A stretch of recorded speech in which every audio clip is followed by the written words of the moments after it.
teman-teman, kembali lagi bareng aku di Tutur Edukasi yang kali ini akan membahas mengenai sejarah ekonomi, perubahan ekonomi dalam perspektif sejarah. Jadi gimana sih perkembangan ekonomi di dunia dimulai dari zaman dahulu hingga zaman sekarang. Oke teman-teman, simak video selengkapnya ya. Oke, yang pertama kita akan membahas terlebih dahulu mengenai ekonomi zaman kuno. Ekonomi zaman kuno ini kita klasifikasikan menjadi 3 zaman, yaitu yang pertama Mesopotamia, yang kedua dinasti Han di Cina, dan yang ketiga adalah ekonomi Yunani. Kita bahas satu persatu. Yang pertama dari ekonomi Mesopotamia. Ekonomi Mesopotamia ini terjadi sekitar 3.500 hingga 539 sebelum Masehi, di mana ekonomi Mesopotamia ini dilakukan dengan cara menukarkan hasil pertanian dan barang kerajinan tekstil dengan logam, kayu, dan batu berharga. Jadi pada zaman ini kegiatan ekonominya masih bisa dikatakan dengan menggunakan barter ya teman-teman, sehingga apa yang mereka punya itu ditukarkan dengan produk tekstil yang berupa logam, kayu, dan juga batu yang berharga. Kemudian yang kedua yakni ekonomi pada dinasti Han di Cina, yakni terjadi pada tahun 206 sebelum Masehi hingga 220 Masehi. Jadi terjadi sebelum Masehi hingga Masehi, berbasis pertanian yang difokuskan pada produksi beras, gandum, dan kapas. Jadi di sini memang masyarakat ini lebih berfokus di sektor agraris dengan menanam produk-produk pertanian seperti beras, gandum, dan juga kapas. Kemudian yang ketiga yakni ekonomi Yunani kuno, terjadi pada tahun 800 hingga 146 sebelum Masehi. Jadi ekonomi Yunani kuno ini terjadi sebelum ekonomi dinasti Han di Cina ya teman-teman, di mana mengekspor minyak zaitun, anggur, tembikar, dan biji-bijian dari sekitar Laut Hitam. Jadi kegiatan produksinya hampir sama dengan dinasti Han di Cina, yakni berfokus pada barang-barang dari sektor agraris. Jika pada dinasti Han di Cina itu berfokus kepada beras, gandum, dan kapas, namun di ekonomi Yunani kuno ini berfokus kepada minyak zaitun, anggur, tembikar, dan biji-bijian yang erat kaitannya dengan masyarakat sekitar Laut Hitam. Oke, selanjutnya teman-teman, ekonomi zaman penjajahan ini lebih modern lagi dibandingkan dengan ekonomi sebelumnya. Ekonomi zaman penjajahan ini terdiri dari beberapa poin, teman-teman. Yang pertama yakni mengeksploitasi sumber daya alam di wilayah jajahannya. Kita ketahui sendiri bahwa Indonesia ini merupakan salah satu negara yang dijajah teman-teman 3,5 abad oleh Belanda dan sekitar 3,5 tahun oleh Jepang. Ini membuktikan bahwa masyarakat atau bangsa-bangsa yang memiliki kemampuan lebih luas untuk mengeksploitasi suatu wilayah akan memperluas wilayah jajahannya untuk mendapatkan sumber daya alam. Adapun sumber daya alam yang diambil oleh bangsa penjajah di Indonesia itu berupa cengkeh, lada, kopi, atau barang-barang yang merupakan hasil rempah-rempah yang ditinggal atau ditanam di Indonesia.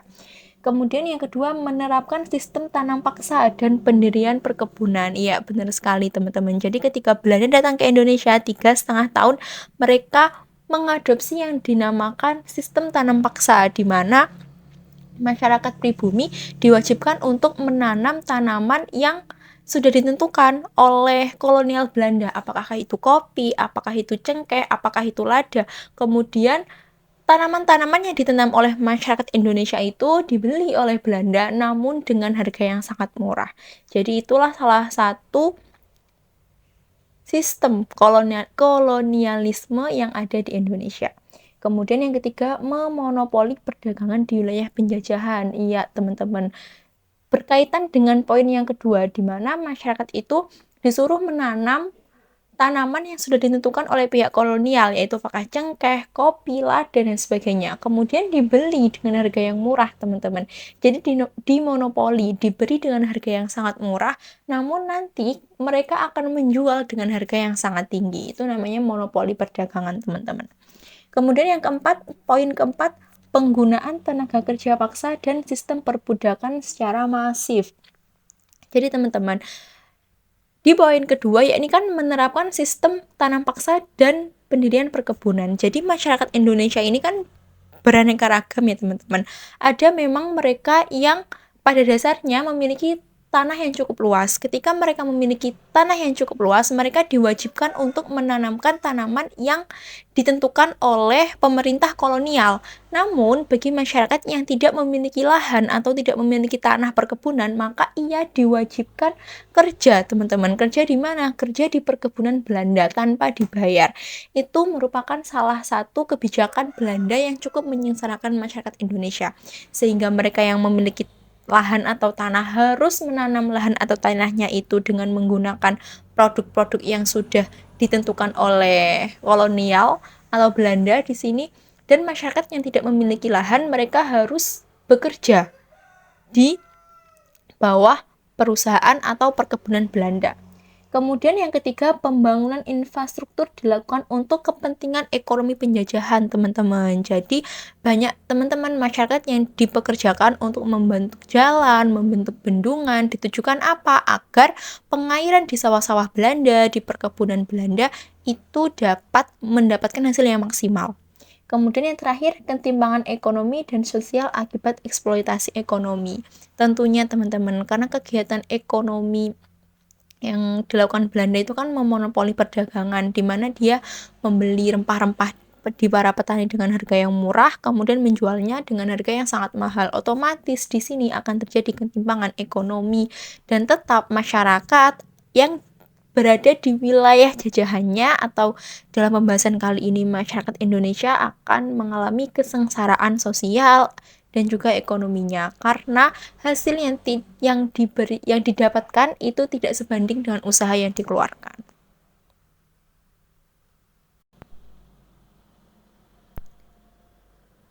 Selanjutnya teman-teman, di ekonomi abad pertengahan. Yang pertama ini adalah abad waktu feodalisme, teman-teman. Struktur ekonomi ini mengandalkan hubungan antara tuan tanah dan petani berpusat pada pertanian dan kepemilikan tanah. Jadi, masyarakat yang memiliki lahan yang luas akan menyerahkan tanahnya untuk digarap atau dikerjakan oleh para petani. Nanti di sana akan terjadi pembagian hasil antara tuan tanah atau pemilik tanah dengan para petani. Kemudian yang kedua yakni kota-kota dagang Eropa. Jadi mulai abad ke-12, kota-kota di Eropa menjadi pusat perdagangan dan kerajinan. Karena Eropa itu teman-teman merupakan pusat perdagangan. Jadi banyak masyarakat kolonial yang akhirnya mencari bahan-bahan yang dapat diperdagangkan, salah satunya adalah rempah-rempah ke daerah-daerah lain dengan cara mengeksploitasi daerah tersebut dijadikan daerah jajahan, hingga akhirnya masyarakat yang ada di sana dapat menjual produk-produk atau yang dihasilkan di daerahnya, dalam tanda kutip di sini rempah-rempah, dijual ke kolonial, dalam tanda kutip di sini Belanda, untuk dibawa di pasar Eropa. Mengapa dibawa di pasar Eropa? Karena Eropa sudah menjadi pusat perdagangan, sehingga rempah-rempah yang dibeli dengan harga yang murah di masyarakat itu dapat dijual dengan harga yang sangat mahal di pasar-pasar Eropa. Seperti itu teman-teman. Kemudian yang ketiga yakni sistem perbankan. Munculnya sistem perbankan di Italia menciptakan dasar bagi berakhirnya feodalisme dan munculnya ekonomi modern. Jadi sistem perbankan ini adalah salah satu cikal bakal dari terwujudnya ekonomi modern dalam sejarah perekonomian dunia. Kemudian teman-teman kita masuk ke dalam revolusi industri. Jadi revolusi industri itu merupakan salah satu revolusi dalam dunia ekonomi di mana ditemukannya berbagai revolusi teknologi. Jadi kita bahas lebih awal apa sih revolusi teknologi itu sendiri. Jadi revolusi teknologi itu sendiri teman-teman dimulai dari penemuan mesin uap, tekstil, transportasi yang mengubah proses produksi. Dengan adanya mesin uap, tekstil, dan transportasi, ini merupakan media-media yang mampu menjembatani keefisienan dan keefektivitasan produktivitas dalam menciptakan suatu barang. Sehingga revolusi Teknologi ini juga merupakan salah satu wujud dari perubahan revolusi industri yang akan menunjang revolusi ekonomi dunia. Kemudian dengan adanya revolusi teknologi ini memberikan cikal bakal pertumbuhannya pabrik-pabrik dan industrialisasi. Kemudian dari revolusi teknologi ini ternyata teman-teman berdampak pada perubahan sosial di masyarakat. Yang pertama yakni urbanisasi dan pergeseran dari ekonomi agraris ke ekonomi industri. Jadi mata pencaharian yang sebelumnya agraris atau lebih ke pertanian akhirnya bergeser ke ekonomi industri. Kemudian yang kedua munculnya kelas pekerja dan kapitalis, teman-teman. Di sini kelas pekerja dan kapitalis biasa kita sebut sebagai kaum proletar dan juga kaum bourgeois, di mana kaum proletar ini dapat diartikan sebagai kaum kelas rendah, kaum pekerja atau kaum buruh, sedangkan kaum kapitalis ini dapat diartikan sebagai kaum bourgeois atau mereka yang memiliki modal atau bisa disebut sebagai tuan modal. Nah, dampak dari revolusi industri ini kan ada perubahan sosial dan dampaknya secara nyata di masyarakat itu yang pertama, meningkatkan produktivitas dan standar hidup, teman-teman. Jadi sebelumnya, dari revolusi teknologi ini, kegiatan produksi yang biasanya menggunakan manual, menggunakan tradisional, akan lebih efisien dan efektif karena adanya beberapa peralatan yang dapat mempermudah pembuatan suatu barang, seperti itu. Sehingga produktivitas itu akan semakin meningkat. Kemudian yang kedua, ketimpangan sosial dan masalah-masalah sosial baru. Tentunya teman-teman, dari adanya revolusi industri ini, orang-orang yang memiliki modal lebih atau orang-orang kapital akan lebih mudah mengembangkan usahanya atau lebih mudah mengembangkan modalnya. Dengan begitu, kebalikannya teman-teman, masyarakat yang berada dalam kelas rendah atau kaum proletar ini juga akan semakin sulit untuk mengembangkan usahanya teman-teman karena mereka hanya berperan sebagai buruh, sebagai kelas pekerja yang tidak memiliki modal sehingga ketimpangan sosial tersebut menjadi semakin tinggi. Selanjutnya teman-teman, kita bahas mengenai globalisasi dan ekonomi digital. Teknologi memungkinkan perusahaan dan individu untuk berpartisipasi dalam ekonomi global tanpa hambatan geografis. Sebaliknya, globalisasi mempercepat penyebaran teknologi digital ke seluruh dunia, mendorong adopsi inovasi, dan menciptakan peluang ekonomi baru di berbagai negara.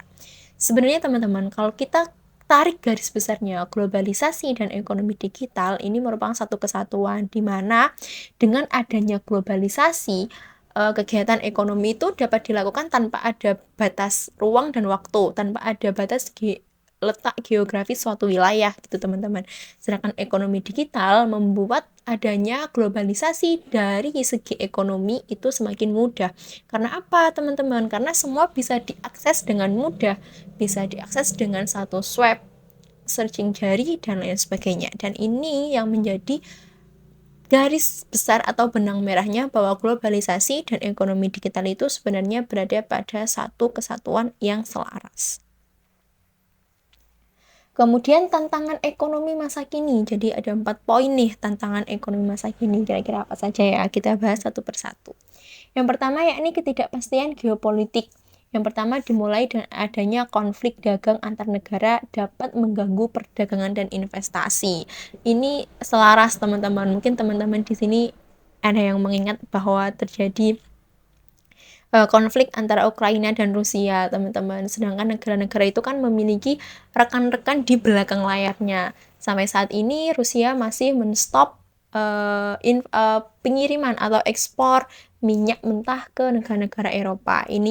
Ini sebagai imbas dari adanya intervensi Eropa dalam penanganan konflik Rusia dan Ukraina. Tentunya hal ini juga akan mengganggu perdagangan minyak dunia karena Rusia merupakan salah satu negara yang mengekspor minyak dengan jumlah yang cukup besar ke negara-negara Eropa. Kemudian yang kedua yakni perubahan iklim mempengaruhi sektor pertanian, energi, dan infrastruktur. Ya teman-teman, kita tahu sendiri bahwa iklim tuh sekarang gampang berubah-ubah ya teman-teman. Perubahan iklim yang cukup signifikan ini ternyata juga akan mempengaruhi sektor pertanian, energi, dan infrastruktur. Namun di sini yang paling berpengaruh adalah di sektor pertanian teman-teman, karena ketika banjir tanaman tidak bisa dipanen, gagal panen, dan akhirnya mengakibatkan penurunan produktivitas dari hasil pertanian itu sendiri. Kemudian yang ketiga yakni krisis kesehatan global. Krisis kesehatan global yakni pandemi COVID-19 yang telah mempengaruhi ekonomi global dan kesehatan. Kita tahu sendiri teman-teman bahwa sekitar 4-5 tahun sebelumnya pandemi masuk di dunia, penurunan ekonomi sangat drastis di mana seluruh negara berupaya untuk menyelamatkan negaranya sendiri dari wabah virus COVID-19 ini, dan tentunya ini merupakan salah satu tantangan dari adanya ekonomi global. Yang keempat yakni digitalisasi dan otomatisasi, di mana perubahan teknologi mengakibatkan hilangnya pekerjaan di sektor tradisional. Iya teman-teman, apalagi sekarang dengan adanya AI, semua bisa dibantu dengan AI, maka beberapa pekerjaan tradisional cukup hilang. Sesederhana bahwa dulu kalau misalnya kita masuk e-tol, untuk transaksi e-tol itu kan dibantu oleh pekerja ya teman-teman, ada seorang yang membantu untuk kegiatan transaksi kita untuk pembayaran e-tol. Namun sekarang sudah menggunakan e-tol, jadi cukup sekali tempel kartu e-tol maka kita bisa keluar masuk tol tersebut. Tentunya ini sudah mengurangi jumlah pekerja tol itu sendiri, yang sebelumnya ada pekerja yang ditugaskan untuk membantu kita transaksi, namun sekarang seiring berjalannya waktu kita sudah tidak membutuhkan pegawai tersebut untuk melakukan transaksi. Ini merupakan salah satu dampak dari digitalisasi dan otomatisasi perubahan teknologi. Oke teman-teman, kita sudah berada di ujung pembahasan, kita sudah berada di kesimpulan. Adapun kesimpulan pembelajaran kali ini yakni perubahan ekonomi dari masa ke masa menunjukkan bagaimana perkembangan teknologi, kebijakan, dan dinamika sosial politik telah membentuk sistem ekonomi dunia.